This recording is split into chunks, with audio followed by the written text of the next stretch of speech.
kuna 2 documents ambaye zimekuwa kwa public media na zimetifua kivumbi kwa public media space, ambazo hizi documents zimetoka kwa County Assembly ya Isiolo ambaye imesainiwa na majority of members of the County Assembly of Isiolo. One document ilikuwa dated 25 January 2024 na ingine dated 5th February 2024 ambayo imekuwa received na anti-corruption na county commander ya CID na control of budget na the Senate, ambaye imeimplicate speaker na clerk county assembly ya Isiolo on serious allegations ya corruption, misappropriation of public funds na pia impunity. Na members of the county assembly of Isiolo ambao ndio signatories wa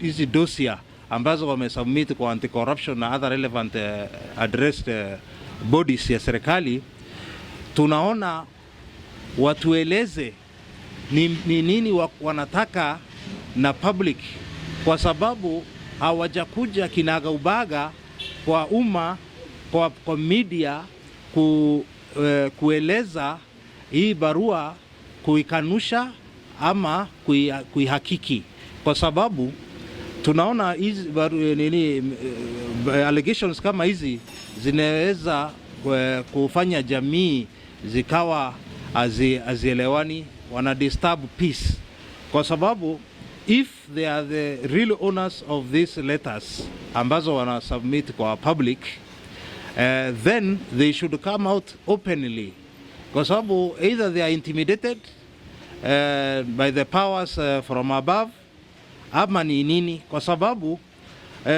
mara wanasema pesa yao ya ukiangalia allegations zile wanasema the reallocation of funds kutoka kwa development to other issues, kutoka kwa personal emoluments, kutoka kwa mortgages na car grants zinatolewa.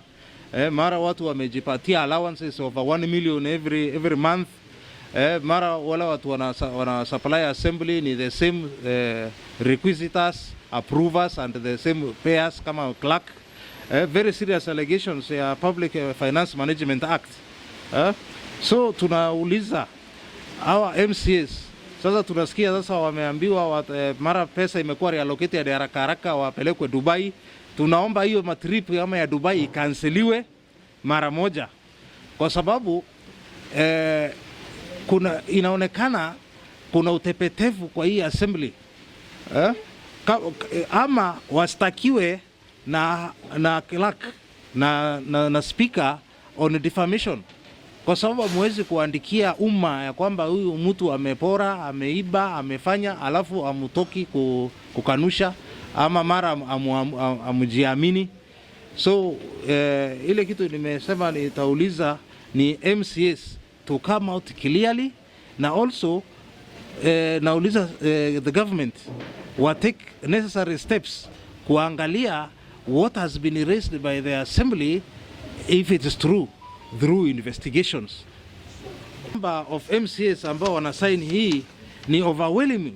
17 number of MCAs wana sign na wameapprove, na imereceviwa na county assembly clerks, imereceviwa na anti-corruption, imereceviwa na commander ya police CID ya county, imereceviwa na Senate, imetumwa kwa control of budget.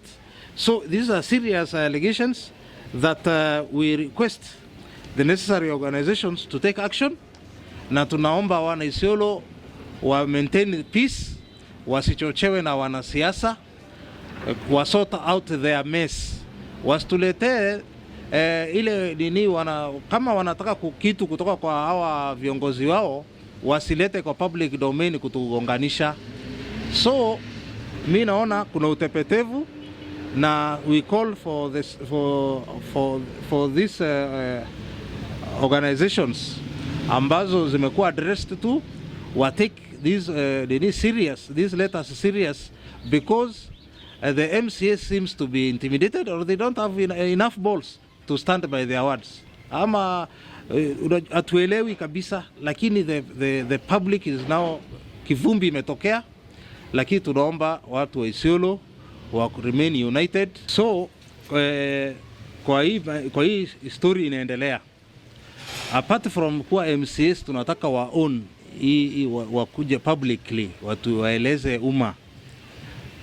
Tunataka pia Clerk, kwa sababu most of the allegations zimekuwa leveled against the Clerk of the County Assembly of Isiolo. Hata yeye atoke waziwazi, kwa sababu hata barua ingine ilikuwa inamfanyia removal, ilikuwa ina petition na removal kwa ofisi hiyo, yeye atolewe kwa ofisi, akama utate publicly, either refute ama confirm, na speaker pia call his house in order.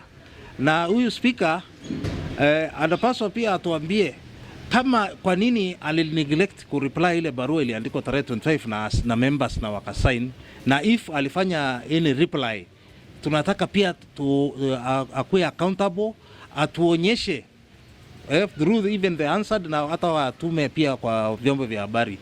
Waache kujificha Nairobi, waache kujificha kwa mahoteli kubwa kubwa, watokee hadharani, kwa sababu wananchi wale waliwapigia kura wamepata aibu kwa kuwa wao wenyewe hawaelewani kwa ile nyumba ambayo walitumwa kufanyia raia kazi. Ile kitu raia wanataka accountability, raia wanataka a proper assembly that does its work of oversight. Na pia tunaona kama kuna utepetevu, kwa sababu hata governor mwenyewe anaona hii maneno na tumsikia akizungumza, anasema tu asiulizwe maswali.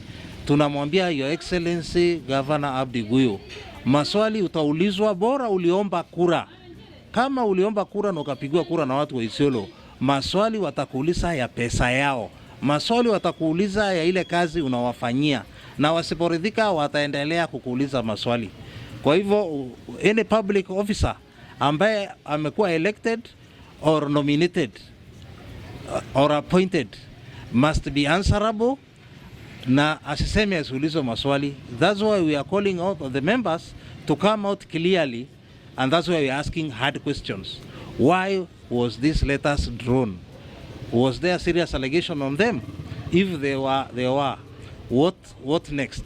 What has happened that you have called back? Watu ambaye hawajaamua kwenda mbele ama kurudi nyuma, ni watu tu ambao hawajajielewa. So the assembly as it is, vile picha inakuja kwa dunia na kwa raia, ni ya kwamba assembly ni watu ambaye hawajui ile kitu wanafanya, ni fugufugu, inaitwa fufutende, si moto si baridi. Lakini tunataka wakuwe na stand, wakuwe ile kazi walichaguliwa kufanya, wafanye kwa uadilifu.